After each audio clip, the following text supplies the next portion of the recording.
नमो नमः। ॐ पावकानवीया सारास्वाती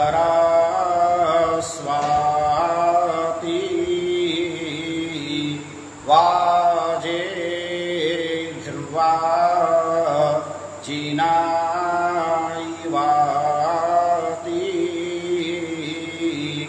यज्ञां वाष्टो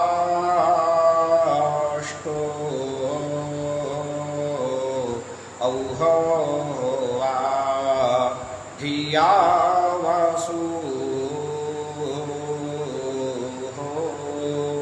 ॐ पावकानः सरस्वती वाजेर्वाजिनीवती यज्ञं वष्टु धिया वसुः। ओम सरस्वती देव्यै नमः। सर्वेभ्यो नमो नमः। आज बहुत ही सुखद क्षण है। आप सबके सामने आज व्याख्यान का वाचन करने का मुझे सौभाग्य प्राप्त हुआ है। सर्वप्रथम आप सभी वेद भगवान के प्रति प्रेम अनुराग और भक्ति भाव रखने वाले आप सभी भक्तों के चरणों में मैं सादर निवेदन वंदन करता हूँ, प्रणाम करता हूँ। महर्षि सांदीपनि राष्ट्रीय वेद विद्या प्रतिष्ठान द्वारा जो यह व्याख्यानमाला आयोजित हो रहा है, इसके संचालक, आयोजक, संयोजक सभी को मैं सादर वंदन निवेदन प्रणाम करता हूँ। आज का जो मुख्य विषय है, आज जो मेरा व्याख्यान का जो विषय है, यह है षड्विंश जो ब्राह्मण है, सामवेद जो ग्रंथ है, इसमें 8 ब्राह्मण ग्रंथ बताए गए हैं। सभी वेदों के अपने अपने ब्राह्मण ग्रंथ है। तो सामवेद के षड्विंश ब्राह्मण में जो अद्भुत कर्म के विषय में जो निरूपण किया गया है, उसके अद्भुत कर्मों के विषय में, उसके शांति और उसके उपाय एवं लक्षण, यहाँ पर अद्भुत कर्म से अभिप्राय यह है कि इस प्रकृति में, इस संपूर्ण जगत में जो भी अलौकिक घटनाएं घटित होती है, जिसे हम प्राकृतिक आपदा घटना बोलते हैं, इसे वैदिक भाषा में अद्भुत कर्म अथवा अद्भुत घटना के नाम से जाना जाता है। जो देवताओं से जनित होता है, तत्त कर्मों के तत्त देवता होते हैं और उन्हीं से संबंधित ये सभी दैवी प्रकोप घटनाएं घटित होती है। उन्हीं के नाराज होने पर या उनके प्रकोप होने पर अथवा उनके बतलाए गए शास्त्रों के विरुद्ध आचरण करने पर मनुष्य जब विरुद्ध आचरण करता है, तो इस प्रकृति में जो घटनाएं घटित होती है, वह दैवी प्रकोप के नाम से जाना जाता है। हम सब जानते हैं कि वेद का जो मुख्य विषय है, जिसमें ब्राह्मण ग्रंथ भी आता है, उस वेद में 2 ही विषय प्रतिपादित किया गया है मुख्य रूप से। एक तो इष्ट, अपने अभिलषित कामनाओं की प्राप्ति का उपाय, और दूसरा जो विषय है वेद में, वह अनिष्ट, जो हानिकारक है, जो नुकसानदायक है, जो हमारे जीवन को प्रभावित करता है, हमारे शरीर, मन,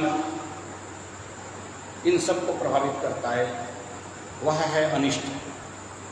इन अनिष्ट हानिकारक विषयों से जो हमारी रक्षा बतलावे, ये 2 ही वेद के मुख्य विषय हैं। इष्ट की प्राप्ति अर्थात अभिलषित कामनाओं की प्राप्ति का उपाय, और अनिष्ट मतलब हानिकारक विषयों से हमारी रक्षा का उपाय जो बतलावे, वह वेद कहलाता है। इष्ट के विषय में हम लोग बार बार पढ़ चुके हैं, जान चुके हैं। मनोभिलषित कामनाओं के विषय में जान चुके हैं कि क्या है इष्ट, क्या हमारे मन के अनुकूल, हमारे जीवन के जो जीवनचर्या है, हमारे अनुकूल जो सबसे अति उत्तम जो पदार्थ को जो प्राप्त कराता है, जिसे हम श्रेयस्कर कामना बोलते हैं, उस श्रेयस्कर कामनाओं को जो प्राप्त कराता है वह इष्ट कहलाता है। और इसके ठीक विपरीत जो है, जो हमारे लिए हम जो नहीं चाहते हैं, इसके विपरीत जो हमारे लिए हानिकारक है वह अनिष्ट है।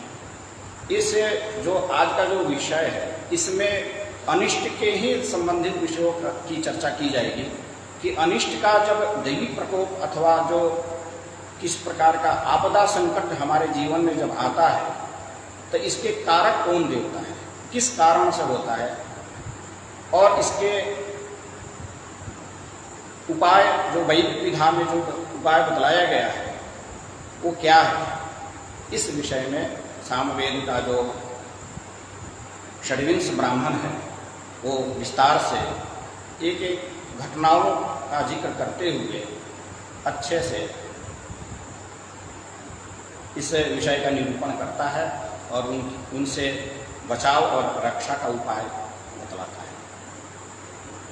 थोड़ा क्योंकि सामवेद से रिलेटेड है तो मैं ये आप लोगों को बताना चाहूँगा कि ये जो विषय है षड्विंश ब्राह्मण ग्रंथ है।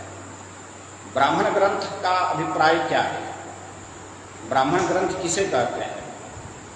ब्राह्मण ग्रंथ के नाम सुनते ही आपके मानस पटल पर एक विचार उभरता होगा कि क्या किसी ब्राह्मण द्वारा बनाया गया है, इस कारण से इसका नाम ब्राह्मण ग्रंथ पड़ गया, अथवा इसमें क्या ऐसा है कि जो ब्राह्मण शब्द आया है।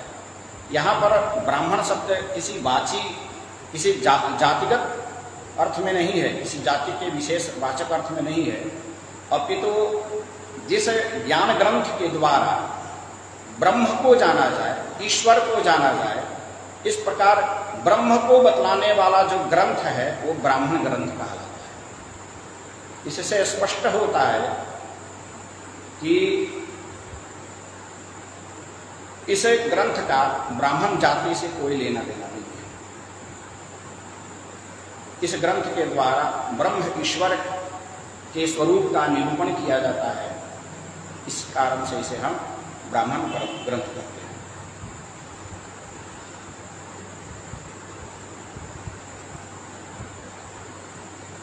तो इस प्रकार जो षड्विंश ब्राह्मण में जो अद्भुत जो घटनाएं, जो दैविक प्रकोप घटनाएं हैं, इनसे रक्षा का उपाय क्या बतलाता है। तो कहता है कि पालाशानाम समिधम 8सहस्रम जुहुयात्। जो पलाश जो औषधि है, जो वृक्ष है, जिसे हम अलग अलग स्थानों पर उसका अलग अलग नाम से भी जानते हैं। राजस्थान में उसका हमें विस्मरण हो रहा है, उसको अलग ही नाम से बोलते थे, खींचड़ी ऐसा कुछ ऐसा बोलते थे नाम उसका।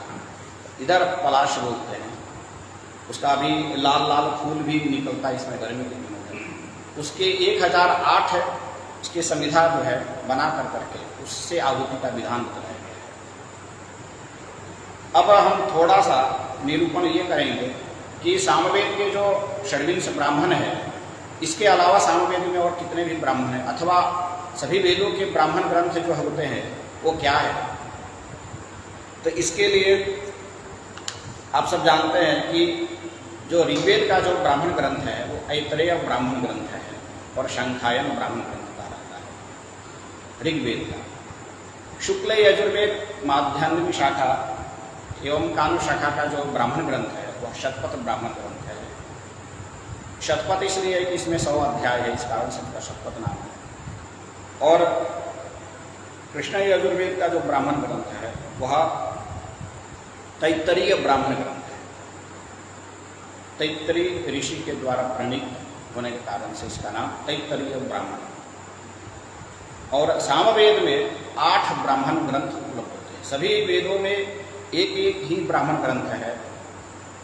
ऋग्वेद में एक अश्वायन शाखा, उसका अलग ही एक ब्राह्मण ग्रंथ है। जो शंखायन शाखा, उसका एक शंखायन ग्रंथ है, शंखायन ब्राह्मण ग्रंथ है। परंतु सामवेद में 8 ब्राह्मण ग्रंथ है। वो कौन कौन है? कांड, षड्विंश, आर्षेय, देवताध्याय, संहितोपनिषद, सामविधान, छांदोग्य मंत्र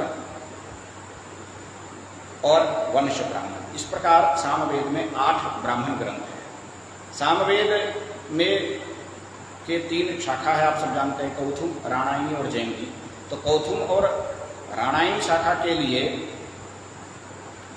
ये 8 ब्राह्मण ग्रंथ है, परंतु जैमिनी शाखा के लिए एक और ब्राह्मण ग्रंथ अलग से निरूपित होता है, वह है जैमिनीय महाब्राह्मण। ये बहुत बृहद ग्रंथ है, इसमें 3 कांड है, बहुत सारे इसमें सूक्त है, उपनिषद इसके है, अनुवाक है, मंत्रों का संग्रह है। तो इस प्रकार सामवेद के 8 और एक जैमिनी महाब्राह्मण मिलाकर करके कुल सामवेद के 9 ब्राह्मण ग्रंथ उपलब्ध होते हैं। इस प्रकार आगे फिर अथर्ववेद में, अथर्ववेद का जो ब्राह्मण ग्रंथ है वह गोपथ ब्राह्मण ग्रंथ का होता है। इन सभी चारों वेदों के जो ब्राह्मण ग्रंथ हैं, इन सब में ब्रह्म ईश्वर का ही स्वरूप का प्रतिपादन किया गया है। अब आपके मन में जिज्ञासा है कि क्या ब्रह्म ईश्वर का स्वरूप का यदि निरूपण कर देने मात्र से क्या हम ब्रह्म ईश्वर को जान लेंगे, समझ लेंगे, प्राप्त कर सकते हैं क्या? नहीं। यदि आप इसको कर्म के माध्यम से, क्रियाओं के माध्यम से, दैनिक क्रियाओं में इन ब्राह्मण ग्रंथों में जो निर्दिष्ट दिशा है उसको यदि हम अनुपालन करेंगे तभी उस ब्रह्म ईश्वर को हम प्राप्त करेंगे। यही बात सभी ब्राह्मण ग्रंथों में निर्दिष्ट किया गया है। तो अब हम यदि विषय से दृष्टिपात करेंगे कि वेदों में मुख्य कौन कौन विषय है, तो पहला विषय संहिता भाग है। द्वितीय जो विषय है वेद में वह ब्राह्मण विषय, ब्राह्मण ग्रंथ है, अर्थात ब्राह्मण। और जो तृतीय विषय है वह है आरण्यक और चतुर्थ उपनिषद विषय है। संहिता, ब्राह्मण, आरण्यक एवं उपनिषद। इन चारों विषयों का संबंध किन चीजों से है? तो संहिता का जो संबंध है वह मंत्रों से संबंध है साक्षात, जिसको हम ज्ञान के रूप में भी समझ सकते हैं। और ब्राह्मण ग्रंथ का जो विषय है वह है कर्म से संबंधित, क्योंकि ज्ञान होने के बाद यदि हम कर्म संपादन नहीं करते हैं तो फिर ईश्वर ब्रह्म को हम प्राप्त नहीं कर सकते। और यदि हम इसके बाद जो विषय है वह है आरण्यक और उपनिषद, इनमें भी जो है उस ब्रह्म का ही चिंतन ज्ञान के रूप में, उपासना के रूप में किया गया है। तो कर्म से ज्ञान, कर्म और उपासना, ऐसे हम समझना चाहिए कि जो वेद का जो मुख्य विषय है संहिता, ब्राह्मण, आरण्यक, उपनिषद, यह क्रम से ज्ञान, कर्म एवं उपासना की विधि बतलाई गई है। यहाँ पर ब्राह्मण ग्रंथ से साक्षात संबंध कर्म का है। किन किन कर्मों को कैसे करेंगे, इसका तरीका क्या है, ये सभी निर्देश ब्राह्मण ग्रंथों में बतलाया गया है। इन्हीं क्रमों में, इन्हीं क्रियाओं के निर्देश के क्रम में हम सामवेद का जो षड्विंश ब्राह्मण है, इसमें इस विषय पर हम दृष्टिपात करेंगे आज। षड्विंश का मतलब है 26। इसको इसलिए 26 नाम से जानते हैं हिंदी में षड्विंश को, क्योंकि तांड्य जो महाब्राह्मण है इसमें 25 अध्याय है, और इसी तांड्य महाब्राह्मण का जो 26वां अध्याय है, अंतिम जो उसी से जोड़ लिया जाता है। तांड्य महाब्राह्मण में ही षड्विंश को भी ग्रहण करते हैं कुछ विद्वान लोग। इस कारण से वो 25 और एक षड्विंश को लेकर करके 26 अध्याय मान लिया जाता है। तो तांड्य का ही जो 26वां अध्याय वही षड्विंश कहलाता है, षड्विंश ब्राह्मण। परंतु षड्विंश ब्राह्मण स्वतंत्र भी माना गया, स्वतंत्र रूप से है, और इसमें कुल 6 अध्याय है। इस षड्विंश ब्राह्मण में पृथक अलग से कुल 6 अध्याय है। इन सभी 6 अध्यायों को मिला कर करके एक 26वां अध्याय माना जाता है तांड्य का ही। इसलिए षड्विंश जो है तांड्य का 25 एवं षड्विंश ब्राह्मण को मिला कर करके 26 अध्याय मिला कर संपूर्ण प्रौढ़ ब्राह्मण कहलाता है, जिसे हम प्रौढ़ महाब्राह्मण भी कहते हैं। प्रौढ़ मतलब अति प्रौढ़ता, इस प्रकार से। और ये जो षड्विंश ब्राह्मण है, इसका एक और नाम है अद्भुत ब्राह्मण। इसमें अद्भुत कर्मों के विषय में निरूपण किया है। जो हम आज का जो हमारा जो व्याख्यान का जो मुख्य विषय है, जो अद्भुत अर्थात जो देवताओं से संबंधित, जिसको हम बोलेंगे कि दैवी प्रकोप अथवा आपदा से संबंधित जो निर्दिष्ट जो किया गया है, उसके लक्षण एवं उसके उपाय। अब हम मूल विषय पर आ जाते हैं कि इसमें जो है किस रूप में कैसे बतलाया गया है कि कौन कौन घटना घटित होने पर वो किस देवता से संबंधित माना जाए और इसके उपाय का विधि क्या है। तो इस संदर्भ में एक आख्यान प्राप्त, वहीं पर आख्यान है, मतलब कथा है, एक छोटी सी कथा उसमें प्राप्त होता है। देवाश्च वा असुराश्चैव लोकेस्वस्पर्धन्त ते देवाः प्रजापतिमुपधावन्। अर्थात देवता और असुर ये दोनों आपस में स्पर्धा किए। स्पर्धा इस बात की हुई, किसी बात में, किसी विषय में दोनों में लड़ाई हो गई कि हम श्रेष्ठ है तो हम श्रेष्ठ हैं। इस प्रकार वो इस स्पर्धा के साथ में वो प्रजापति के पास गए और इस वाक्य युद्ध से देवताओं का मन बहुत ही खिन्न हो गया था। बहुत ही वो अपने आप को लघु, अपने विचारों को बहुत ही खिन्न होकर करके वो प्रजापति के पास गए और प्रजापति से निवेदन किए कि ये जो असुर है ये हमें बार बार परेशान करते हैं, हमें नीचा दिखाते हैं, इसका हमारे पास उपाय क्या है। और ये कई प्रकार के कई प्रकार के विपत्तियों के कारक होते हैं, हमारे ऊपर कई विपत्तियों को ये डालने का प्रयास करते हैं, हमें दुखित करते हैं, हमें दुख देते हैं। इस प्रकार इन देवताओं से हम स्थायी रूप से शांति का उपाय हम आपसे चाहते हैं। ये प्रजापति के पास में देवगण गए।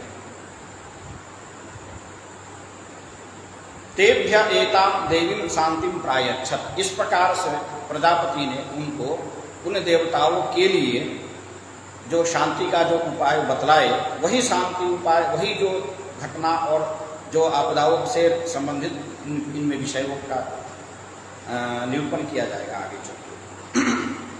ते ततः शांति का असुरान जयंस्ततो देवा अभवन। इस प्रकार से प्रजापति द्वारा पुनः उन देवताओं के लिए जो उपाय बतलाया गया है, उन सभी उपायों को प्राप्त करके देवतागण शांति को प्राप्त हुए, सुख को प्राप्त किए। और परासुरा भवत्यात्मना परास्य भ्रातृभ्यो भवति। और वो जो असुर है वो कौन थे? इन्हीं देवताओं के भाई थे, क्योंकि कश्यप ऋषि के ही दो संतान, दो पत्नी दिति और अदिति हुए। दिति जो थी, दिति से दैत्य उत्पन्न हुए और अदिति से आदित्य हुए, जो आदित्य मतलब सूर्य के रूप में हम जानते हैं। तो आदित्य के कारण से आदित्य जो देवलोक की जो परंपरा हुई वो देवताओं की हुई, और जो दिति से जो उत्पन्न हुए वो दैत्य हुए।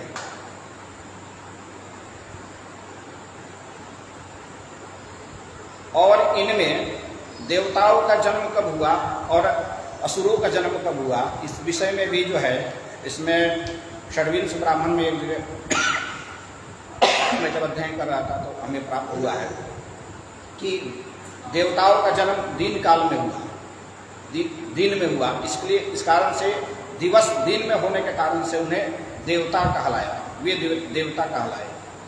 और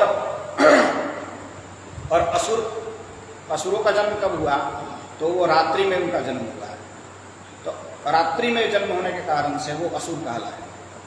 क्यों? क्योंकि असुर में जो सूर्य जो शब्द है, सूर्य मतलब दिन का वाचक है, और उसमें अनिषेध करता है। तो असूर्य मतलब सूर्य रहित मतलब रात्रि। सूर्य रहित काल में जिनका जन्म हुआ, जिन असुरों का जन्म हुआ, इस कारण से वो असुर कहलाए।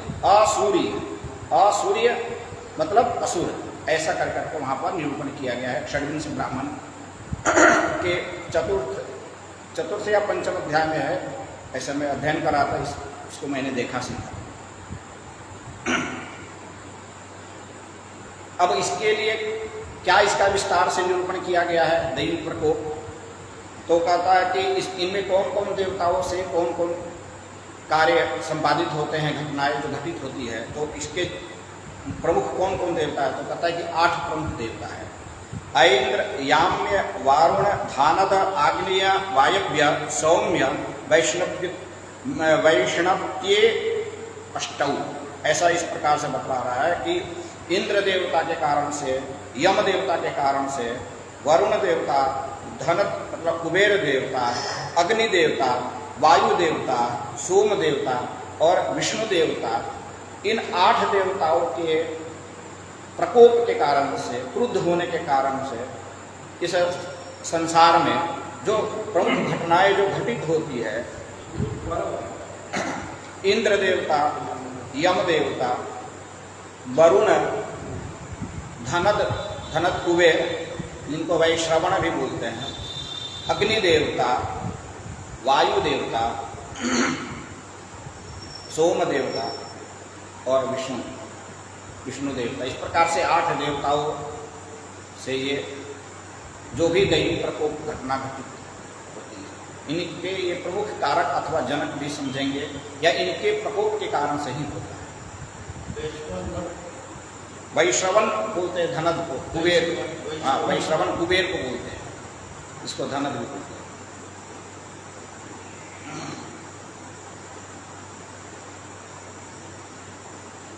अब इसके लिए इन सभी घटनाओं के घटित होने पर आगे लक्षण उसमें क्या क्या है, जैसे भूमिकंपन होना, भूकंप होना, आकाश से जो है अतिवृष्टि होना या वृष्टि बिल्कुल नहीं होना, अथवा आकाश से जो है हड्डी, मज्जा, रक्त का कभी कभी वृष्टि होना, इत्यादि इत्यादि। इस तरह बहुत सारे घटनाएं घटित हो गए। पशु बहुत सारे पशुओं का अचानक सा मृत्यु होना, या कीट पतंग, टिड्डी इत्यादि का जो है हाँ उनका आक्रामक होना, और खेतों को अचानक सा जो है सारे टिड्डी चढ़ जाते हैं, अथवा जो फसलों को नुकसान कर देते हैं। इस प्रकार से बहुत सारे दैवी प्रकोपों के विषय में इसमें चर्चा की गई है, और उसके शांति उपाय भी बताए गए, वैदिक उपाय। तो अब इसमें इंद्र देवता का जो सामवेद का जो मंत्र है वो इंद्रायितो मरुत्ते यह मंत्र है। फिर यम देवता के लिए नाके सुपर्णम उपयत पतंतम हृदय विनंतो विचक्षतत्वा करके ये सामवेद मंत्र है। वरुण देवता के लिए घृतवती भुवनानामधिश्रियः, और धनद कुबेर देवता के लिए अभित्यन देवं समितार मुन्यो हो, कवि क्रतुमर्चामि सत्य सवं रत्नधाम अभिप्रियम मतिम। आगे इसका मंत्र है, थोड़ा थोड़ा आपको संक्षिप्त में हम उसका परिचय देते जा रहे हैं। अग्नि देवता के लिए अग्निदूतम गृणीमहे होतारं शुभेदसम्। वायु देवता के लिए वात आवात भेषम शंभुमयो गुणो हृदय। सोम देवता के लिए सोमंग्रादनम वरुणम यह मंत्र है, और विष्णु देवता के लिए इदम विष्णु विचक्रमे यह मंत्र। इस प्रकार 8 प्रमुख देवताओं के लिए 8 प्रमुख साम मंत्रों का विवरण यहाँ पर प्रस्तुत किया गया है, उनके शांति के लिए। इससे आहुति हमको देना है।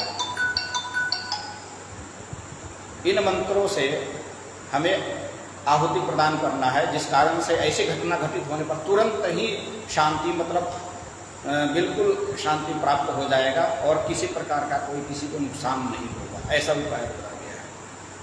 अब आगे इसमें इन घटनाओं को घटित होने पर उसका जो है इसके अतिरिक्त और भी कार्य दिए गए हैं। बतलाया गया है कि इनको जो है इनका जप करें, इन मंत्रों का पाठ कर करके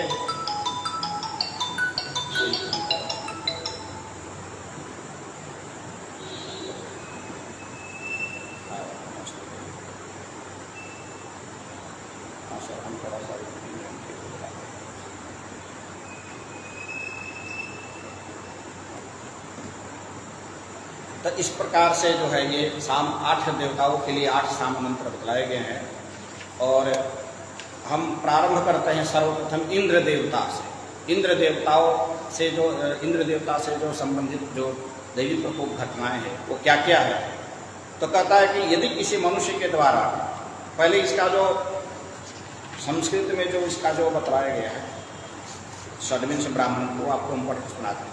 अथ यदास्य मणिकुंभ स्थाली दरण मायासो राजकुल विवादो वा यान छत्र शय्यासन सवथ ध्वज पताका गृहैक देश प्रभंजनेषु गजवाज मुख्या वा प्रमीयाः प्रमीयन्त इत्येवमादीनि तान्येतानि सर्वाणि इंद्रदेवतान्यद्भुतानि प्रायश्चित्तानि भवन्ति। इसका भावार्थ आपको हम हिंदी में बतला देते हैं।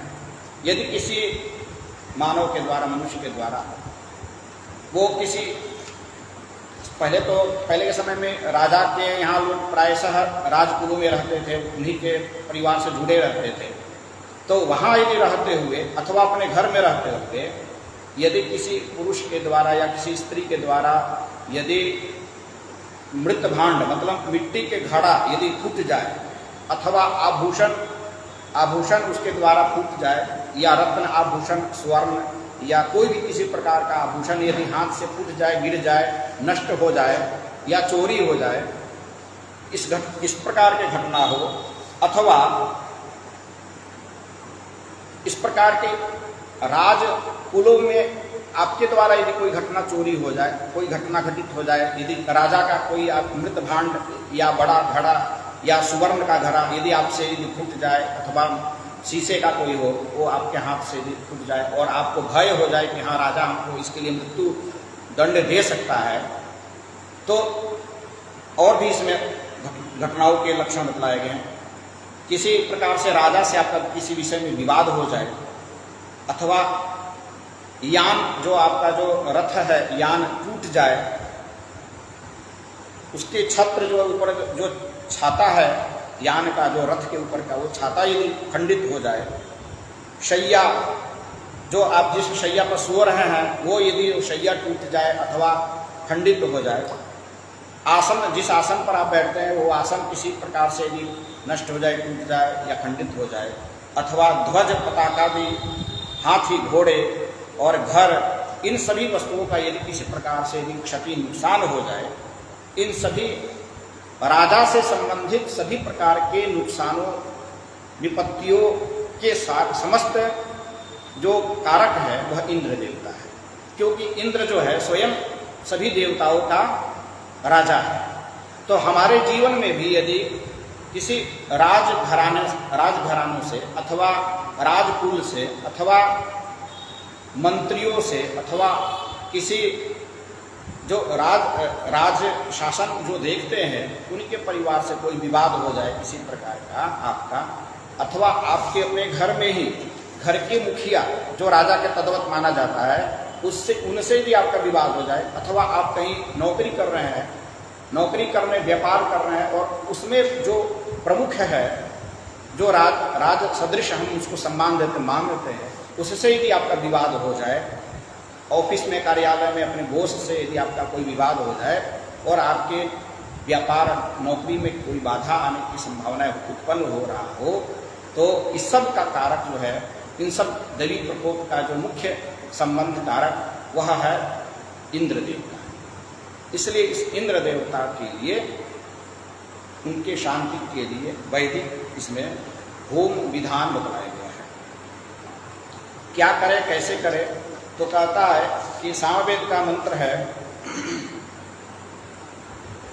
उस मंत्र से आहुति 108 बार आहुति प्रदान करें। 108 बार आहुति प्रदान करने से पूर्व क्या करना है, तो सबसे पहले कुछ विधियाँ बतलाई गई, जैसे पूजा पाठ में अनुष्ठान में जो नियम सामान्य नियम होता है कि आप यजमान सबसे पहले स्नान इत्यादि से निवृत्त हो जाए। और ये जो विधान है ये दोपहर में 12 बजे से पहले पूर्वाह्न काल में करनी चाहिए, तभी ये फायदा करेगा, नहीं तो आपको फायदा इसका लाभ नहीं दिखेगा। तो यजमान जो है स्नान इत्यादि से निवृत्त हो जाए और अपने नित्य कर्म से और यदि वो स्मार्त होम करता हो, अग्निहोत्र करता हो, उन सभी पूजा पाठ अनुष्ठान संध्या ये सब करने अपना पूर्ण कर करके और जो बतलाए गए हैं पूजन का जो सामग्री उन सबको व्यवस्थित करे। उनमें क्या क्या है, किस रूप में है, तो कहता है कि अथ पूर्वान्न एव प्रातराहुतिम कृत्वा दर्भाम क्षमीम वीरनान दधि सर्पी सरशपान फलवती अपामार्ग शिरीष इत्येतान्या आहरेत् वा स्नातः पयतः शुचिः शुचिवासाः स्थंजलि उपलिप्य प्रोक्ष्य लक्षणम् उल्लिख्य अद्भिरभ्युक्ष्य अग्नि उपसमाधाय नित्यतंत्रेणोदन विसर यवागु रक्त पायस घृतमिति घृतोत्तराः पृथक्चरवः सर्वेषां वा पायसः। इस प्रकार से बतला रहा है कि इसके लिए हमें स्थली पाक कर्म करनी चाहिए। और स्थली पाक के लिए किन किन वस्तुओं की आवश्यकता है, तो कहता है कि दर्भ मतलब कुशा ला करके रखिए, शमी लाना है, शमी वीरनान एक तृण विशेष है, और दधि चाहिए, सरसों चाहिए, प्रियंगु एक फल है वो चाहिए, अपामार्ग जो चिचिरा वो चाहिए, शीरीष और पलाश की समिधा चाहिए, और हवनीय द्रव्य। स्थाली पाक के लिए क्या क्या चाहिए, तो एक हंडी चाहिए, पीतल का हो या मिट्टी का हो, जिसमें उसको हम पायस को पका सकते हैं। और उसमें पायस में क्या क्या, तो कहता है कि तिल और मुदगा मतलब मूंग और लाल चावल से बना हुआ खीर बनाना है, पायस बनाना है। और उस पायस यदि नहीं आप बना, उस पायस में आप तिल, मूंग और जव और लाल चावल इन 4 वस्तुओं को डाल करके पायस बनाना है। किसी कारणवश यदि आप पायस नहीं बना सकते हैं तो केवल सिंपल सादा चावल बना लीजिए उसी कुंभ में, उसी घड़े में, और उस चावल को बना करके भात जिसे बोलते हैं, और उसमें घी मिला लीजिए, गाय के घी मिला करके उससे 108 बार आहुति देंगे। ये इसका विधान बताया, क्योंकि विधि भी आपको बताना जरूरी है, किन किन इसमें सामग्रियों की आवश्यकता पड़ती है और कैसे करेंगे। यदि केवल चावल पका करके घृत मिला करके आहुति करेंगे, जिसे हम चरू बोलते हैं, चरू देहात में इसको चावर भी बोलते हैं, हमारे उधर तो चाउर बोलते हैं। वो चाउर शब्द जो चावल है इसी चरू का ही रूप है। और यह जो कर्म है, इस थाली पाक कर्म कहलाता है। और ये कहाँ पर करना है, कौन से अग्नि में करनी है, तो कहता है कि अग्नि का स्थापन करें। अग्नि स्थापन के लिए आप गाय के गोबर से लीप करके घर के आंगन में और वहाँ अग्नि स्थापना करें। अग्नि स्थापना के लिए कुंड पंचभूत संस्कार करके अग्नि स्थापना करें। उसी अग्नि में इस पायस को पकाना है, और पकाने के बाद उसी अग्नि में आहुति भी आपको प्रदान करना है। पायस तो दूध में पकेगा? हाँ, दूध, गाय के दूध भी देना इसमें बोले हैं। 4 पदार्थ के साथ में इसको दूध में, वो दूध में पकाना है। अच्छा, इससे पहले जब हम कर्म प्रारंभ करेंगे तो स्वस्ति वाचन इत्यादि संकल्प स्वस्ति वाचन, जो स्वस्ति वाचन पंडित जी लोग जो बोलते हैं, मंगल पाठ करते हैं और संकल्प लेकर करके उनमें विनियोग करते हुए एतै संभरणानाम उपस्थापनम कृत्वा स्वस्ति वाचयित्वा स्वस्ति हास्य भवति, ये बोल करके विनियोग बोलते हुए संकल्प छोड़ना है और विनियोग करके अग्नि की स्थापना करनी है। और अग्नि स्थापना करके इनमें जो स्वस्ति वाचन का जो पाठ जो बतलाया गया है वो ऋग्वेद के मंत्रों का पाठ बतलाया गया है, अथवा सामवेद में भी, यदि क्योंकि पूरे सामवेद का ही विधान बतलाया जा रहा है साम मंत्रों का। यदि किसी कारणवश यदि साम मंत्रों का आप स्वस्ति वाचन नहीं करते हैं तो यहाँ पर ऋग्वेद के उल्लेख बताएगा कि कोई ऋग्वेद के कोई विद्वान उसको बुलाकर किन मंत्रों का पाठ करावे। इसमें स्वस्तिदा विशस्पति ही ऋग्वेद का ये मंत्र है, 10 मंडल में 152। दूसरा मंत्र है स्वस्त्ययनम तार्क्षमरिष्टनेमिं। तीसरा मंत्र है त्यमुषुभाजिनम देवजूतम। चौथा मंत्र है आयुः विश्वायुः। और 5वां मंत्र है शतं जीव शरदो वर्धमान। इस प्रकार से इन पांच मंत्रों से स्वस्ति वाचन करते हुए कार्य को आगे बढ़ाना। इनमें जो मंत्र का जो पाठ करके जिसे 108 आहुति जो देना है वो मंत्र है इंद्रा इंद्रो मरुत्वते पवस्व मधुमत्तमः प्रकस्य योनिवासदम्। इस मंत्र का पाठ करना है और 108 बार जो पायस बना है उससे आहुति प्रदान करनी है। यजमान की पत्नी अथवा यजमान के अन्य जो कोई बैठे होंगे वो एक एक पलाश की समिधा प्रत्येक स्वाहा पर देना है। एक बार मंत्र बोलना है, इंद्राय स्वाहा बोल करके आहुति डाल देना है और उनके साथ साथ यजमान की पत्नी भी जो है वो भी स्वाहा स्वाहा करके आहुति प्रदान करेगी। और वो यजमान का उनके बालक भी बैठ सकते हैं अथवा यजमान पत्नी से आहुति कराने का विधान शास्त्र में नहीं प्राप्त होता है, लेकिन वो जो समिधा है जो पलाश की वो एक एक समिधा चाहे यजमान की पत्नी दे सकती है अथवा उसके पुत्र दे सकता है। प्रत्येक आहुति में इंद्राय स्वाहा मंत्र बोल के इंद्राय स्वाहा डालना है, एक पायस की आहुति और साथ में एक पलाश का जो है समिधा डालना है। इस प्रकार से 108 बार पायस की आहुति प्रदान की जाएगी और 108 पलाश की लकड़ी समिधा उसमें प्रदान की जाएगी। और इसके अतिरिक्त और भी जो है घृत से आहुति 5 बार और देना है। इसमें कौन कौन मंत्र बोलना है? तो इंद्राय स्वाहा, शचीपतये स्वाहा, वज्रपाणये स्वाहा, ईश्वराय स्वाहा, सर्वपाप शमनाय स्वाहा। इस प्रकार से ये 5 मंत्र हम इसका ये बनाए हैं, टाइप करवाए हैं। इसका PDF हम अपने ग्रुप में जो अपना जो ग्रुप है ना मैं उसमें डाल दूँगा। आप उसको वहाँ से देख करके आप बाद में इसको अच्छे ढंग से आप उतार सकते हैं और प्रयोग कर सकते हैं, किसी ब्राह्मण द्वारा प्रयोग करवा सकते हैं। इस प्रकार के देवी जो भी घटना घटित होने पर तो इससे आपको लाभ मिलेगा। ये प्राचीन काल में ये सब उपाय बतलाए गए थे। घटना तो होती है, ठीक है, मनुष्य है, मनुष्य से गलतियाँ होती है, कर्म अच्छे भी कर्म होते हैं, बुरे भी कर्म होते हैं और उससे जो उत्पन्न दैवी प्रकोप का भी हमें भाजन हमें घटना हम उसका हम भाजक बनते हैं। लेकिन उसका उपाय यदि हम कर लेते हैं तो हमें तुरंत उससे हम शांति प्राप्त करेंगे, मन में भी शांति लगेगी और आपको उसका जो दोष है, पाप है, वो आपको नहीं लगेगा। ये इसका विधान करने का सार यही है। तो इस प्रकार ये 5 घृत से आहुति होने के बाद जो न्यूनातिरो यदि किसी प्रकार का न्यूनता यदि कहीं कोई दोष हो गया हो, आहुति देते समय छूट गया हो, तो इसके लिए 3 आहुति जो व्याहृति होम बोलते हैं, भूर स्वाहा, ओम भुव स्वाहा, ओम स्व स्वाहा। इस प्रकार से 3 आहुति व्याहृति आहुति होती है, इसको दिया जाता है। ये 3 व्याहृति देने के पश्चात ये जो इंद्रायेंद्रो जो मंत्र है इसका गान होता है।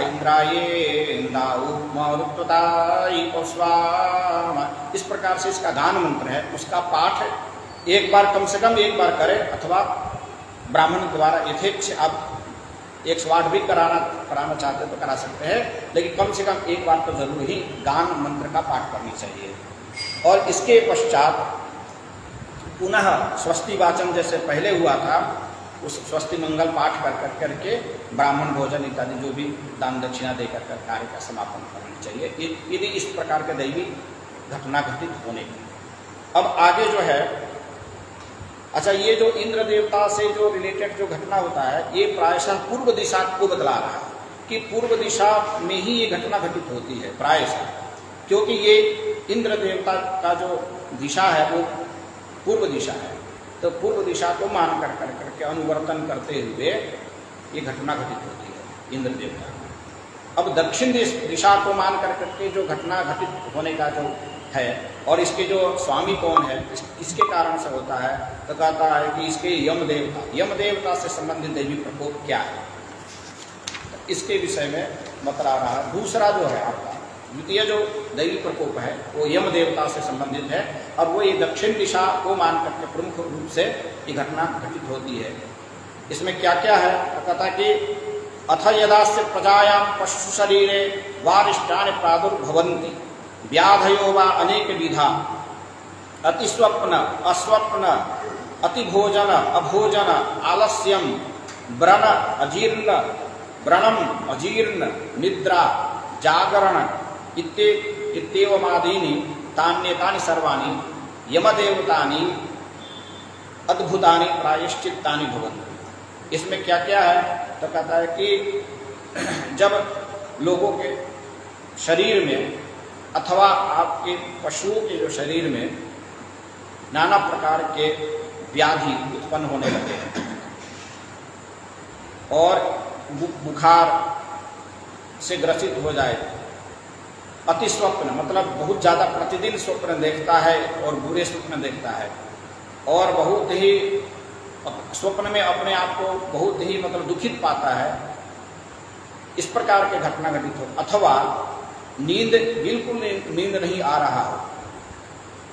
आज के समय में ये प्रायशः बहुत सारे लोगों को ये बीमारियां, नींद का नहीं आना है, ये इसका कारक यम देवता है और वो ये दक्षिण दिशा को मान करके यम देवता से यदि हम शांति करते इस मंत्र का तो निश्चित ही हमें इसका लाभ प्राप्त होगा। और बहुत ज़्यादा नींद आना भी ये भी इन्हीं के कारण से है, नींद बिल्कुल नहीं आना और बहुत ज़्यादा ही नींद आना, भूख नहीं लगना, बिल्कुल भूख नहीं लगना और बहुत ज़्यादा भूख लगना, और भूख तो ऐसे लगना मान कि भूख लगने की बीमारी होना, और बहुत ज़्यादा भोजन करने के बाद भी शरीर का सूखना और किसी भी प्रकार के भोजन में रुचि समाप्त हो जाना, शरीर में आलस्य होना, और यदि आप कहीं युद्ध में गए हैं या अथवा आपके शरीर में शस्त्रों से घाव हो गया हो, तीर इत्यादि, पहले के जो लोग होते थे, जो सेना होती थी, उन सेनाओं को युद्ध में भेजा जाता था और वहाँ पर बहुत सारे शस्त्रों से उनको घाव, शरीर में घाव हो जाता था, वो घाव भरते नहीं थे। तो इस प्रकार के यदि कोई बीमारी हो, जो घाव बहुत पुराना घाव हो, भरता नहीं हो और अजीर्ण हो, अपच हो गया हो, और आँख संबंधित रोग, इसके भी कारक यम देवता ही है। ये सारे लक्षण यदि देखिए तो ये सब मान लेनी चाहिए, समझ लेनी चाहिए कि इन सब अद्भुत जो इन घटनाओं के, जो कर्मों के जो कारक है वो यम देवता है। उस यम देवता के प्रकोप से बचने के लिए हमें शांति उपाय जो बतलाया गया है, होम जो वैदिक विधान बतलाया गया है, उसको कर लेने से हमें सुख शांति प्राप्त हो जाता है।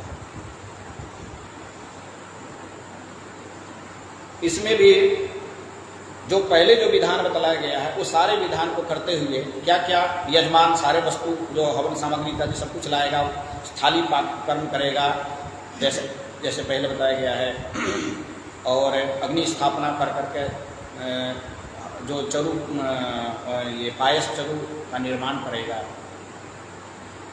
और पायस के अभाव में चरु जो भात के जैसा चरु बनाएगा उसमें घृत मिलाएगा, और पलाश की संविधा होनी चाहिए, स्वस्ति वाचन इत्यादि पाठ जो करने के पश्चात संकल्प स्वस्ति वाचन सब होने के बाद विनियोग इत्यादि बोलने के बाद जो ये आहुति, उसको 108 बार आहुति देना है। अब इसमें इस यम देवता के लिए कौन सा मंत्र का करना है, तो इसमें बतला रहा है कि नाके सुपर्णम उपयत पतंकम हृदावेनम तो ध्यचक्षतत्वा हिरण्यपक्षम वरुणस्य दूतम एमस्य यो नौशकुनम भूरण्युम। इस यह साम मंत्र है। साम मंत्र मतलब सामवेद का यह ऋचा है। सामवेद में 2 प्रकार के मंत्र होते हैं, एक ऋचा मंत्र होता है, एक गान मंत्र होता है। ऋचा मंत्र जो है वो बिल्कुल सीधा है, ऋचाओं के जैसा है, और जो गान है वह थोड़ा वो गीत परक है। इन्हीं ऋचाओं पर ही गान गाया गया है। सामवेद की जो विशिष्टता है वह यह है कि ऋचा एक है, परंतु एक एक ऋचाओं के 10-10 मंत्र भी है। किसी के 7 मंत्र है, किसी के 8 मंत्र है, और किसी के 16, और एक एक मंत्र, एक एक ऋचाओं के तो 18 मंत्र है। अब आपको मन में होगा कि ऋचा एक है, मतलब मूल ऋचा, मूल मंत्र एक है, उससे 18 प्रकार के, 17 प्रकार के, 16 प्रकार के गान कैसे बन गया, और क्यों बनाया गया? इसलिए बनाया गया कि ये 16 प्रकार का जो गान है वो सभी 16 प्रकार के गानों का प्रयोजन अलग अलग है। प्रयोजन अलग अलग यानी कि अलग अलग समस्या होने पर अलग अलग समाधान है। उदाहरण के तौर पर एक सामवेद का मंत्र है, श्रुते दधामि प्रथमायं नभे। इसका गान 8 प्रकार के गान है, और इसमें क्रम से 8 प्रकार के गान का एक पहला जो गान है उससे धन की प्राप्ति, दूसरे साम जो गान है उससे पुत्र की प्राप्ति, तीसरे से सुख की प्राप्ति, चौथे से ग्राम की प्राप्ति, पांचवे से इस प्रकार से उसमें स्वर्ग की प्राप्ति कामनाओं की, उसमें 8 प्रकार की कामनाओं की पूर्णता की बात कही गई है। उन सभी 8 गान मंत्रों का जो मुख्य जो बीज रूप में जो ऋचा है वो एक ही है। ये हमारा सामवेद की विशिष्टता है। जब उसका प्रयोजन यदि 8 प्रकार का है तो उनका जो है अर्थ भी 8 प्रकार से होता होगा। इस प्रकार से सामवेद की जो अपनी जो विशिष्टता है ये इसमें निरूपण कुछ मंत्रों का वहाँ से लिया गया है। तो इसी में जो है नाकी सुपर्णम उपयत पतंतम हृदय विहनंतो भिचक्षतत्वा, ये जो ऋचा है इसका जो है इस ऋचा से ही 108 बार आहुति करने का विधान है और अंत में इसका गान का 1 बार पाठ करना है। आप कुछ पूछना चाहें? 8 प्रकार का जो गान है जी, इसमें स्वर में परिवर्तन है? बिल्कुल परिवर्तन है, बिल्कुल अलग ही है। अब वो इतना कठिन है कि हम आपको क्या बताएं, यदि हम लोग जबकि 30 वर्षों से पढ़ते आए हैं, यदि हम सप्ताह में 1 आवृत्ति उसका नहीं करते हैं, 15 दिन में 1 आवृत्ति नहीं करते हैं, तो वो सारे मंत्र आपस में खिचड़ी पक जाते हैं। क्योंकि किसी में अक्षर में बदलाव है, किसी के निधन में बदलाव है, किसी के जो स्वर में बदलाव है, किसी के उसके जो स्तोभ में बदलाव है। और इतने कठिन है कि मैं आपको क्या बतलाऊं कि यदि एक पक्ष में मतलब 15 दिन में यदि आवर्तन न किया जाए तो मंत्र दिमाग से जो उतरता है और आपस में सब खिचड़ी पकते हैं। तो ये इसकी काठिन्यता है और इसकी विशिष्टता भी यही है। ये अन्य वेदों में ऐसा नहीं है। एक ही ऋचा है, एक ही मंत्र है, एक ही उसका उद्देश्य है, एक ही उसका जो है प्रयोजन है और एक ही उसका अर्थ है। लेकिन सामवेद जो है अपने आप में वो विशेष, इसलिए तो वेदानाम सामवेदोस्मि भगवान बोला है कि सामवेद अनेक अरबों खरबों समस्याओं का अकेले समाधान सामवेद है। ऐसा कर उसको समझनी चाहिए। तो इस प्रकार से जो अद्भुत जो दैवी प्रकोप से संबंधित जो यहाँ बात बतलाया जा रहा है, इसमें भी मैं आपको बता रहा था कि विधि, सारे विधि विधान, अग्नि स्थापना, स्थाली पाठ, ये सब उसी प्रकार किए जाएंगे। 108 बार इस मंत्र को बोल करके आहुति प्रदान करेंगे और अंत में इसी का जो है इसके साथ और भी 1-2 है आहुतियाँ प्रदान करते, 5 आहुति और प्रदान करते हैं। यमाय स्वाहा, प्रेताधिपतये स्वाहा, दंडपाणये स्वाहा, ईश्वराय स्वाहा, सर्वपापशमनाय स्वाहा। और अंत में जो है मतलब न्यूनता अधिकता जो दोष यदि किसी प्रकार का हुआ होगा, कमी बेसी जिसको बोलते हैं, इसके शांति के लिए भू स्वाहा, भुव स्वाहा, स्व स्वाहा इत्यादि का कर करके अंत में इसका गान पाठ कर करके स्वस्ति वाचन कर करके पुनः ब्राह्मण भोजन इत्यादि जो भी दक्षिणा देते इसका संपादन होता है। ये विधान है। तीसरा जो अब हम संक्षिप्त में बताते जाएंगे क्योंकि समय ज़्यादा लग रहा है। तीसरा जो है वरुण देवता से संबंधित यदि किसी प्रकार का कोई दोष हो, वरुण देवता से संबंधित दोष के लिए इसमें संस्कृत में जो बतलाया गया है, अथ यदास्य क्षेत्र गृह संस्थेषु धान्येषु कीतयः प्रादुर्भवन्ति कीतयो बाणेक विधा आखु पतंग पिपीलिका मध्वक भौमक शुक शरभक सौक्ष्मक इत्येमादीनि तान्येतानि सर्वाणि वरुण देवत्यान्यत भूतानि प्रायश्चित्तानि भवन्ति। इसमें क्या क्या है तो कहता है कि वरुण देवता से संबंधित जो है और इसके दिशा भी बतला रहा है। ये प्रायशः पश्चिम दिशा में घटना घटित होती है। अब आप देखिए, एक हम आपको उदाहरण दे रहे हैं। टिड्डी का प्रकोप कहाँ से हुआ था, किधर से हुआ था बताइए? कुछ दिन पहले कहाँ से आया था? पाकिस्तान। कौन दिशा में बताइए? पश्चिम में। देखिए यहाँ पश्चिम बता रहा है कि नहीं। इसके प्रकोप किस दिशा में होता है तो कह रहा है पश्चिम दिशा। पश्चिम दिशा को निमित्त मान करके घटना घटित होती है। अब इससे बड़ा प्रमाण और क्या हो सकता है? तो इस प्रकार से उसमें क्या क्या है तो कहता है कि जब खेतों में लगे धान्यादि, फल, सब्जियाँ इत्यादि पदार्थों में ईतय मतलब कीड़े मकोड़े, कीट पतंग, टिड्डी इत्यादि इनका उत्पात होने लगे। ये भी कीट पतंगों में कई इसके प्रभेद बतलाए गए हैं। कौन कौन? आखू मतलब मूषक, चूहा, पतंग उड़ने वाले और रेंगने वाले, पिपीलिका जो चींटियाँ जिसको बोलते हैं, वो भी चींटी 2 प्रकार है, रेंगने वाले और उड़ने वाले भी चींटियाँ होती है। मधुमक्खी, भूमि से उत्पन्न होने वाले जिसको बोलते हैं दीमक इत्यादि जो भी, शुक जो तोता पक्षी वो भी जो फसलों को खा जाता है, शरभक पक्षी एक विशेष है शरभक, और सूक्ष्म कीड़े मतलब जो आंखों से दिखाई नहीं देते हैं। इन सब का अन्न फल सब्जियों में कुप्रभाव दिखने लगे और खेतों में अतिवृष्टि होने लगी, बहुत ज़्यादा वृष्टि हो कर करके फसलों का नुकसान हो जाए। और मनुष्यों के श्वास से संबंधित रोग उत्पन्न होने लगे, जीवाणु कीटाणु वायरस, जो अभी जो ये जो वायरस जो हुआ था, क्या इसको बोलते हैं, कोरोना, ये भी कहाँ से आया था, कौन सा दिशा से आया था बताइए? चीन कहाँ है? उत्तर में है, लेकिन वो इसके जो कारक जो पश्चिम से कहीं ना कहीं हमारे देश में प्रवेश तो उधर से हुआ, ये बात बता रहे हैं। पश्चिम दिशा इसके कारक हमको समझ लेनी चाहिए। तो इस प्रकार से असाध्य रोगों का सबके कारक जो है वह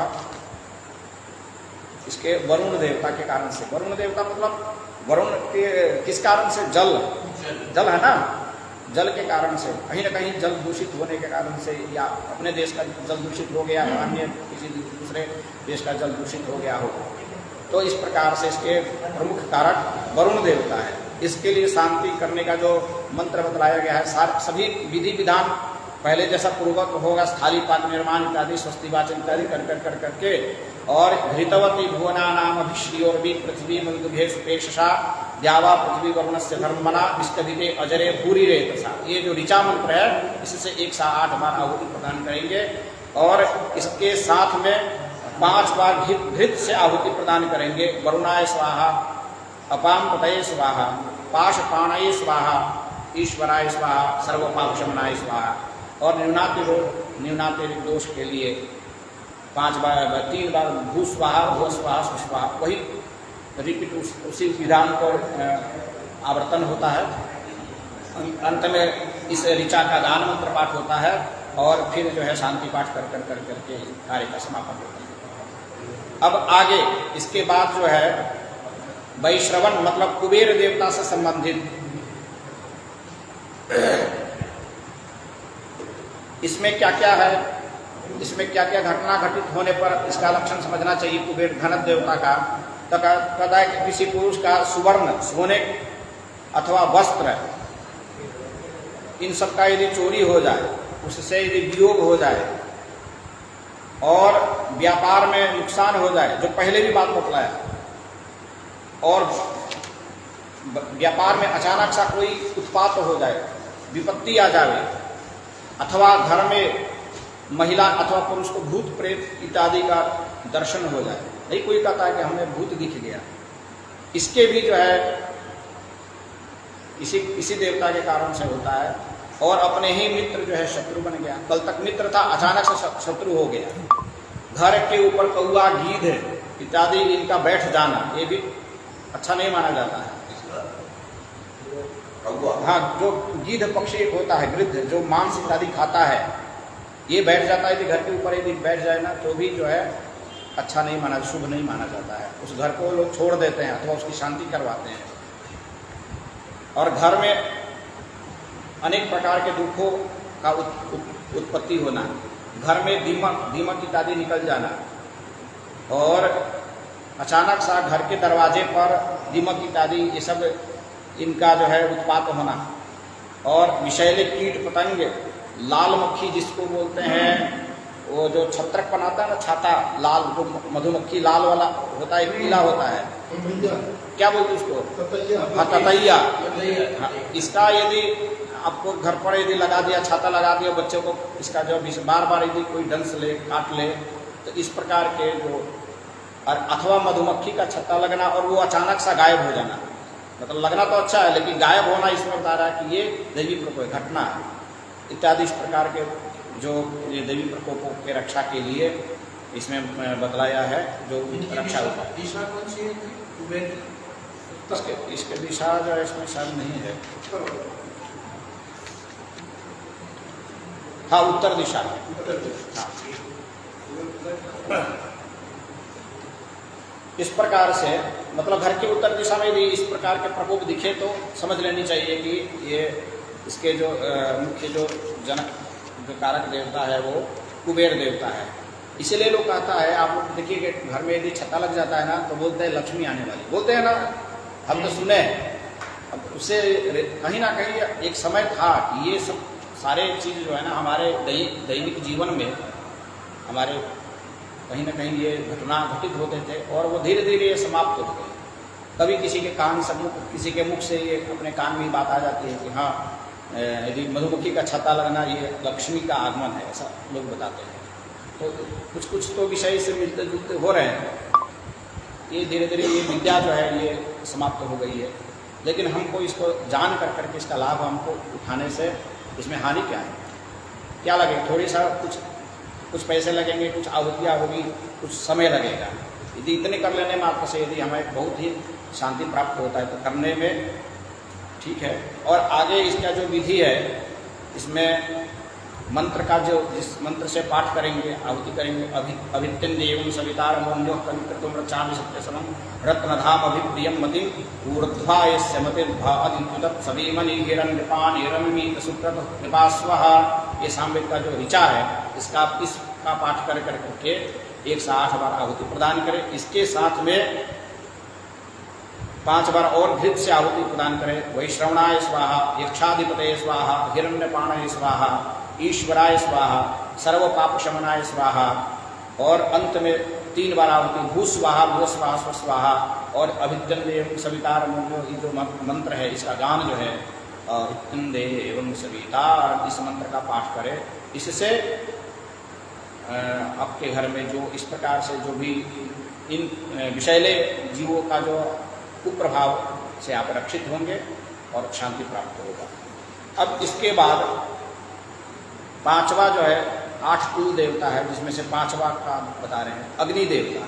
अब अग्नि देवता से जो संबंधित जो घटना है, ये आपको क्या क्या इसके लक्षण है तो बता रहा है कि अथ यदा पृथ्वी तटति स्फुटति कूजति कंपति ज्वलति रुदति धूमायति अकस्मात् सलिलमुद्गिरति प्लवति मज्जति न निमग्नमुत्प्लवति अकाले च पुष्पफलम अभिनिवर्तति अश्वतै गर्भो जायते यदा मज्जति हस्तिनि भूकंपो जायते प्रासादं भिनत्ति यत्र तत्र राजा विनश्यति गौरगृहमारोहयेत् ग्राम महिषी